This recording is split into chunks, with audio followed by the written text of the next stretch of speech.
Ukraine സംഘർഷത്തിന് പരിഹാരം കാണുന്നതിനായി യുഎയിൽ ത്രികക്ഷി ചർച്ച. യുക്രൈൻ, യുഎസ്, റഷ്യ രാജ്യങ്ങളിലെ ഉദ്യോഗസ്ഥരെ ഉൾപ്പെടുത്തിക്കൊണ്ട് യുഎയിൽ സമാധാന ചർച്ചകൾക്ക് തുടക്കമിടുകയാണെന്ന് യുക്രൈൻ പ്രസിഡന്റ് വോളോഡിമർ സെലൻസ്കി വ്യക്തമാക്കി.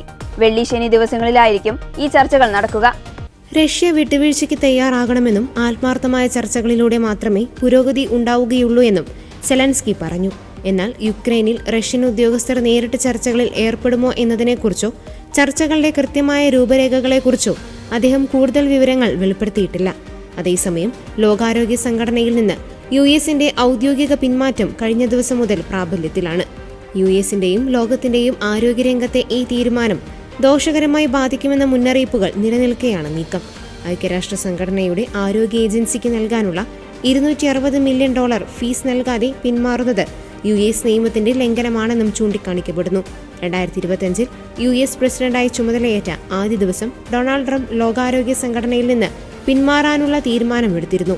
യുഎസ് നിയമപ്രകാരം സംഘടന വിടുന്നതിന് 1 വർഷം മുൻപ് നോട്ടീസ് നൽകുകയും കുടിശ്ശികയുടെ മുഴുവൻ തുകയും അടച്ചു തീർക്കുകയും വേണം. കഴിഞ്ഞ 1 വർഷത്തിനിടെ ലോകാരോഗ്യ സംഘടനയുടെ ഡയറക്ടർ ജനറൽ ടെഡ്രോസ് അഡാനം ഗബ്രിയേസസ് ഉൾപ്പെടെയുള്ള ആഗോള ആരോഗ്യ വിദഗ്ധർ ഈ തീരുമാനത്തിന് പുനർചിന്ത വേണമെന്ന് യുഎസിനോട് ആവശ്യപ്പെട്ടിരുന്നു. 2024-2025 വർഷങ്ങളിലെ കുടിശ്ശിക യുഎസ് ഇതുവരെ നൽകിയിട്ടില്ലെന്ന് ലോകാരോഗ്യ സംഘടന അറിയിച്ചു. ഫെബ്രുവരിയിൽ നടക്കുന്ന എക്സിക്യൂട്ടീവ് ബോർഡ് യോഗത്തിൽ യുഎസിന്റെ പിന്മാറ്റവും അത് കൈകാര്യം ചെയ്യേണ്ട രീതിയും അംഗരാജ്യങ്ങൾ ചർച്ച ചെയ്യുമെന്നും ലോകാരോഗ്യ സംഘടനയുടെ വക്താവ് റോയിട്ടേഴ്സിനോട് പറഞ്ഞു. എന്നാൽ കുടിശ്ശിക നൽകാതെ പിന്മാറാൻ കഴിയുമോ എന്നതിനെക്കുറിച്ച് പ്രതികരിക്കാൻ യുഎസ് സ്റ്റേറ്റ് ഡിപ്പാർട്ട്മെന്റ് തയ്യാറായില്ല. യുഎസിന്റെ പിന്മാറ്റം സംഘടനയെ വലിയ സാമ്പത്തിക പ്രതിസന്ധിയിലാക്കിയിട്ടുണ്ട്. സംഘടനയുടെ മൊത്തം ഫണ്ടിന്റെ 18% നൽകിയിരുന്നത് യുഎസ് ആയിരുന്നു.